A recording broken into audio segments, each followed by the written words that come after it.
What's the worst defense you've seen someone make in a court? I took a guy to small claims court. His defense was I didn't have the product, so I couldn't ship it to him, obviously. The judge was like, but you took his money? The guy, yay, so I could buy the product and ship it to him. Judge, did you do that? Guy, not yet. Judge, do you have his money? Guy, no, I had an emergency and had to spend it. That was that, I won. Edit, someone gave me gold? Thanks, this was a very stressful period of my life. So my mother was renting a house that went into foreclosure while she was living there. Turns out the landlord stopped using the rent money to pay the mortgage. One stressful year later and bingo dingo, my mother owns the house and pays less in mortgage and taxes than her old rent. If it was traditional lender foreclosing, I wouldn't be surprised if your mom didn't get a great deal. It doesn't take very long for the manpower spent on these situations to cost more than any costs recouped, so we'll basically give assets away just to have it over with. I saw this go down while waiting for my traffic ticket. Judge, so, you were seen pulling a stop sign out of the ground and throwing it in the river. Accused, yes, sir. J, were you drunk? A, no, sir. J, that ticket says you were intoxicated. A, no, sir. J, okay, let's say I believe you. I will tow out this drunken disorderly charge. A, thank you, sir. J, but, I will have to charge you with the destruction of government property and endangering the public. That comes with at least a year in jail. So I'll ask one more time. Were you drunk? A, yes, sir. Very drunk, sir. Why does being drunk get them off of the other charges? My sister told the judge that the light wasn't that red dot, then he said he was going to suspend her license, and she said but my dad already took it away. I defended a guy on a DUI that jumped into the backseat after he got pulled over, and claimed someone else was driving. He was the only one in the car. He was here a second ago. Me drive? Oh hell no, I'm fucked up. Do you know why I pulled you over? Opens donut box cause you could smell it. You don't understand, I damn near pissed myself. Do you know how hard it is to give a ticket to a couple of hoochies while listening to cops? Does that mean I can keep my weed? Aggravated criminal sodomy. The defense attorney said the rape only lasted for a minute. Edit, during closing argument to the jury. I only raped them a little, leave me alone. I never touched my daughters, I never hurt my daughters, never would I sexually abuse my daughters. Except that one time at the cabin the guy became an instant meme in our country language. Reminds me of a recent case here in Edmonton. Man convicted to 23 years for sexually assaulting his daughters trying to sell one both online for sex. Said he agreed he was guilty in the eyes of the law, but felt he did nothing wrong since he was married to the girl, also his daughter, and the Bible says it's allowed between a man and his wife. The judge let the man talk for 3 whole hours. The judge let the man talk for 3 whole hours. More like the judge listened to a confession for 3 hours to make sure he was getting enough jail.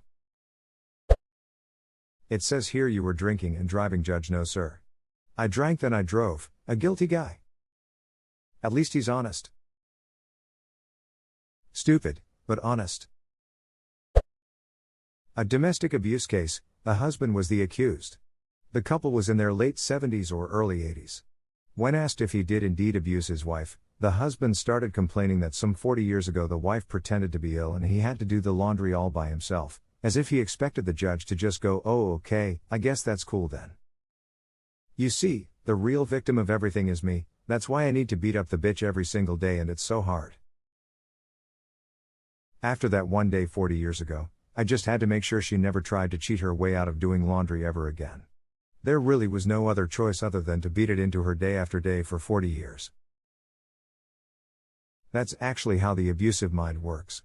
It perceives itself as the victim of disrespect, injustice, cruelty, and it believes it must avenge itself. That's why abusers don't begin a relationship at the abusive phase, they have yet to have a reason they see to apply corrective measures. It's also why abusers pretty much never change. It's cliched and trite by now, but seriously, 50 Shades series shows the mind of an abuser perfectly and how Christian simply must act when he justifies what he says. For full horror, the prototype of the fanfic that became 50 Shades was written from the perspective of Proto-Christian and Erica, author's real name, is also a petty, vindictive person Earl. So the tale is pretty much an abuser's fantasy about how their perfect abuse victim learned to lose their agency and just caved to them completely.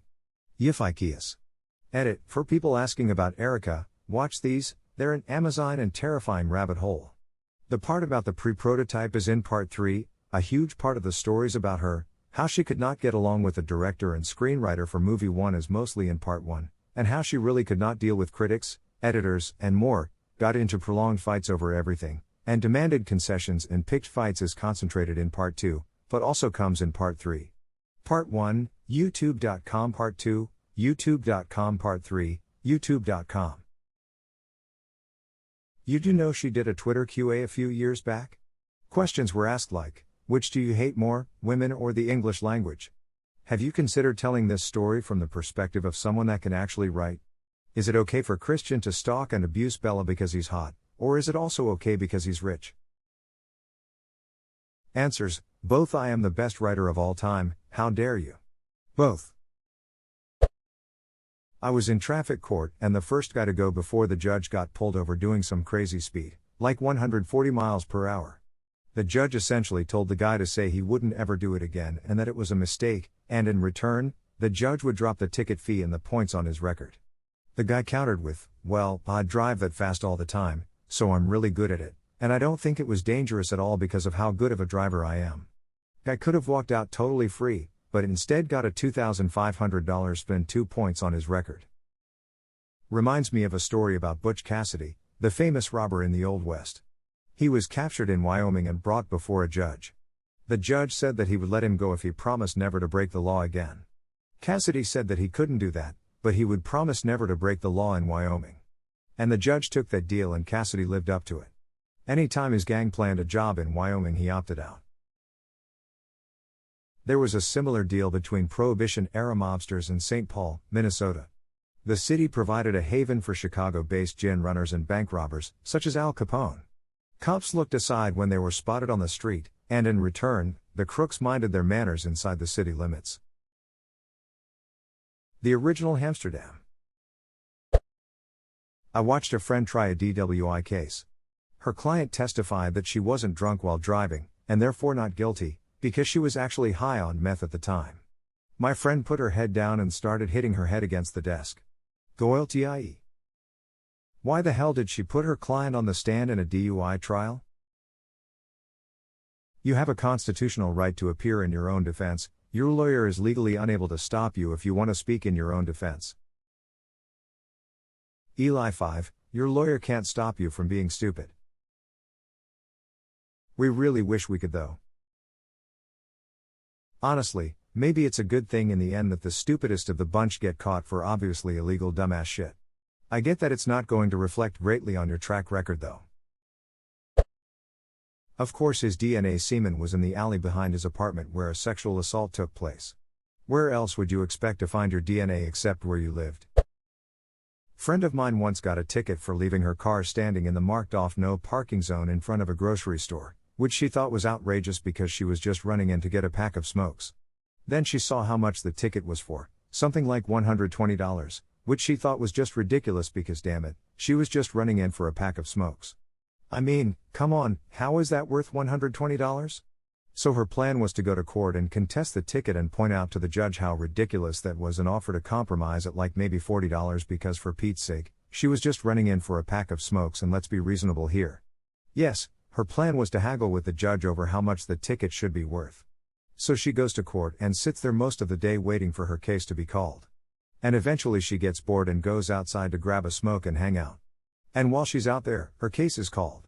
She missed the whole thing, didn't even get to try the whole come on, $120? For that? Come on, I'll give you $40 and even that's highway robbery defense on the judge and got hit for the full value of the ticket plus court costs.